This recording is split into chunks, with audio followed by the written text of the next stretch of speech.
Hello, entrepreneurs. Joe DeChara, CPA extraordinaire, coming to you live from downtown Bethpage, Long Island, New York, for another amazing episode of How to Win at Business. And tonight, if you are watching live, give me a hashtag live. If you're watching the replay, give me a hashtag replay. And to be honest with you, I don't even remember why we do that, but it's become a habit.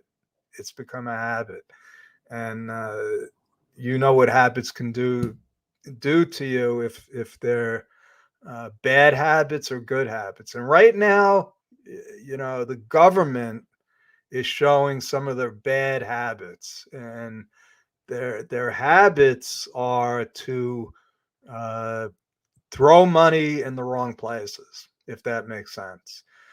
I've had clients that went out and refinanced their houses to pay off credit card debt, only to run up more credit card debt and then refinance their house again to pay off their credit card debt, to do the same thing over and over again. Now, I've heard that the definition of insanity is doing the same thing over and over again and expecting a different result. So now we've had experience, plenty of experience with the government trying to beef up the IRS and their collection efforts, and and the way that they do that is they wreak havoc on small businesses. They audit us. They use let's say unfair tactics to try to collect money from us. Basically, they make it almost impossible to run a profitable small business. And what they've done with this new law is going to be financial chaos for tens, not millions, but I think tens of millions of business owners. And tonight, what I want to do is talk about what we could expect. How are they going to do this? How are they going to go after us?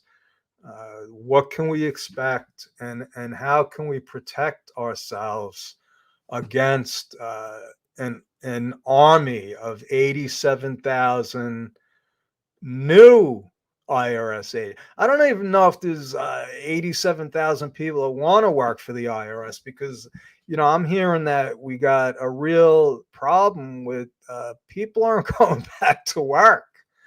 There's a shortage of truck drivers. There's a shortage of everything. I mean, you could get $15 an hour for being a cashier. Now, not that there's anything wrong with being a cashier, but that's usually like the low person on the totem pole as far as commanding a salary, let's say.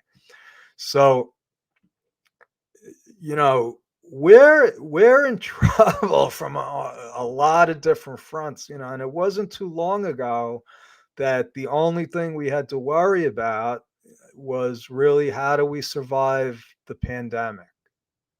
How do we get through this insanity of this virus and being shut in for all this time? And little by slowly, we've been able to start going out, at least where I am, going out in public. Where I live, Nassau County, New York, people don't even wear masks here. I mean, once in a while, I see somebody with a mask. And I go to the gym, I go to stores. Also, in the stores, I see that the shelves are getting slim. And now I'm hearing more and more about this shrinkflation. Shrinkflation. That's when you buy a box of cereal for $8, and now it's still $8, but it's like 80% of what it was. So they take away 20% of what they were selling you before for the same price. Also, I've heard of some what they call NLP, neuro linguistic programming tricks, or you can call it advertising, but your eyes play tricks on you with certain things. So they had, and this is, I heard this, I believe it. If it's not true, that's okay, but it it paints the same picture. And it used to be you buy a 64-ounce bottle of detergent. Okay. Now they make it 46 ounces. So you see the 6 and the 4, but now it's only 46 ounces, but you're paying the same exact price.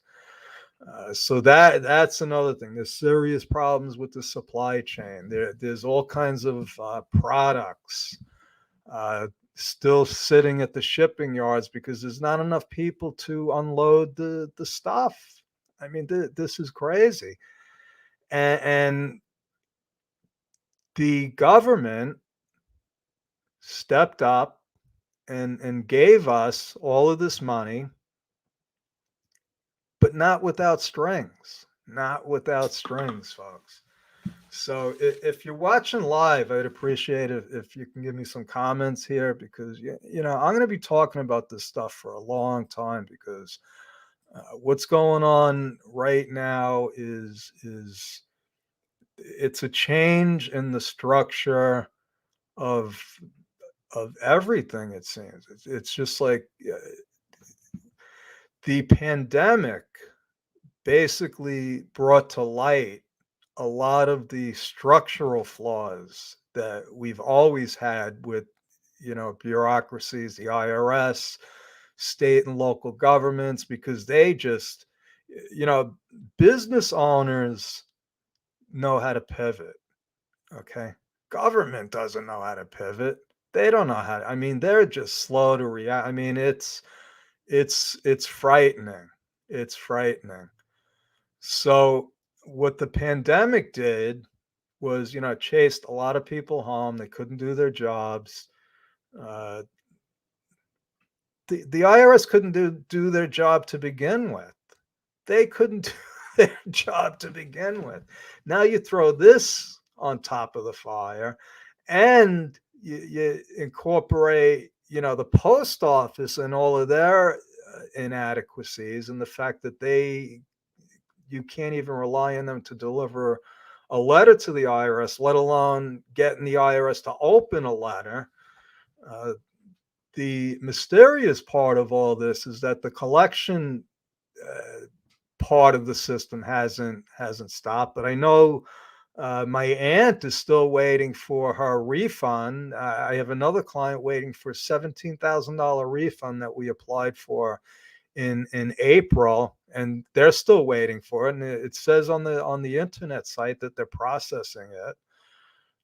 But their money isn't coming. My aunt had to call her congressman to try to see what's going on, and he's got a contact at the IRS. I still haven't heard that she's going to get her refund, or she's getting her refund. They just said we can't tell you when. This is insanity, folks. And so my job is to basically utilize my experience in working for over 30 years with the government on behalf of my clients, to try to keep them uh, out of trouble, in compliance, keep the IRS happy. And when I say that, I mean give them all the forms that they want when they want them, pay what's due when it's due, and, and and that's it. That's the name of the game. But they've changed the rules, folks. They've changed the rules on a lot of different levels. What you have to keep in mind is the speed of the change in technology. Okay, because a lot of what's going on has to do with the simple fact that they're connecting the dots. They're connecting all the different agencies that could never talk together. I believe it started with the post office. So all of a sudden, uh, you change your address at the post office, the IRS knew about it. Well, how did they not? The post office must have told the I. Now, I'm not saying that there's anything wrong with that, other than the fact that it's the government. Uh, it it just doesn't seem right, if that makes a sense. I mean, you've lost a level of privacy, which is what my assistant Elizabeth talked about. We give up our rights to privacy every day. Whenever you sign into Facebook, you're basically telling them that they can do whatever they want with your information. This is a whole nother uh, story that has nothing to do with the IRS hiring 87,000 employees to be gentle with that. But the speed of the technology linking systems together. Now, if you can imagine this, the you set up a corporation at the Secretary of State level. Okay, I live in New York. I have a corporation that I registered in New York. And then in order to do business, to open up a bank account, I had to get a federal tax ID number. That's the only way you can open a bank account and actually do business in your state.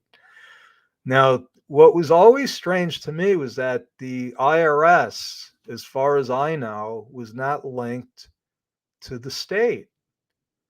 Now, if you set up a corporation, an entity through the state, it's public record. So I guess the IRS always had the ability to go in there and manually match up active corporations uh, with tax ID numbers. That wasn't going to do anything for them. Okay, because a lot of those corporations might be inactive. Okay, they might not be doing business. They might not have a bank account. The IRS did not have that information. Well, guess what, folks? Now they do. Now they will. Okay, because part of the law, take a step back. One of the proposals was to have access to every business's bank transactions. And I think the number was over $600. So if you had a business bank account and did any transactions over $600, the IRS wanted to know about it. Well, the banks had a serious problem with that. And then I think they said 10,000 banks again did what they do. They lobbied, they called their congressmen, their senators. But what they did agree to is to give the IRS a list of all of the business bank accounts that are in existence. Why is this important? Because now the IRS can cross reference a business that has a bank account and activity and see if they filed a tax return. They could never do that before. And that's not a bad thing. I mean, they're going to catch a lot of people that just never filed returns. They're also going to catch a lot of people that are in dire financial straits. These, so if you think about it, the people that don't file, the people that don't pay their taxes, usually have a good reason for not paying. Okay, they probably most of them don't have the money. That's the truth. Now, I'm not saying that it's right that they don't file. They should file. They should follow the rules that are so damn complicated that you need a PhD in taxation to understand what the heck the rules are. Okay, you cannot start and run a business without the proper guidance. It's just impossible. Uh, there is, they call it, I just heard it wasn't a podcast, it was actually a radio show. And Steve Forbes from Forbes Media called it the regulatory state. He said what the government is doing now is they're controlling the populations through regulation. Uh, I'm not political. I'm an entrepreneur. I'm for businesses, and I know this for a fact that the IRS's plans are going to backfire. They're not going to collect more money. They're going to collect less money. Okay. They're going to force more people to try to go underground fruitlessly, because if you ever heard of Eric Snowden, you'll know that there is no being underground. What our strategy is at Bedrock is to hide in plain sight. Let's show them how to do business. Let's open up a corporation. Let's use a bank account and credit cards. Let's report all of our income and expenses. Okay. And if we can't pay our taxes because we made some money, not enough, we'll let you know. And we'll work out an installment agreement or an offer in compromise according to the laws that are on the books already. Okay. There's no need to go out and hire 80,000 plus collection agents, because that's really what they are. Okay. And I'm sure that you're going to find a lot of people that are bad people that are cheating the system that should be called to task. But you're also going to be throwing the baby out with the bathwater. If you ever heard that term, I never really knew what that meant, but you're going to hurt the people that could least afford it. Uh, History has proven this time and time again. That's why I can't believe that. I was around at a time, I think it was about 15, 20 years ago, probably more like 15 or 16, when the IRS hired about 20,000 new people. And I said it was going to be bad, and it was. It was bad for a long time. But the thing is that the IRS never replaced those people. They let them retire. They let uh, their workforce go back down to what it is. And I'm not saying that's right or wrong, good or bad. I don't know.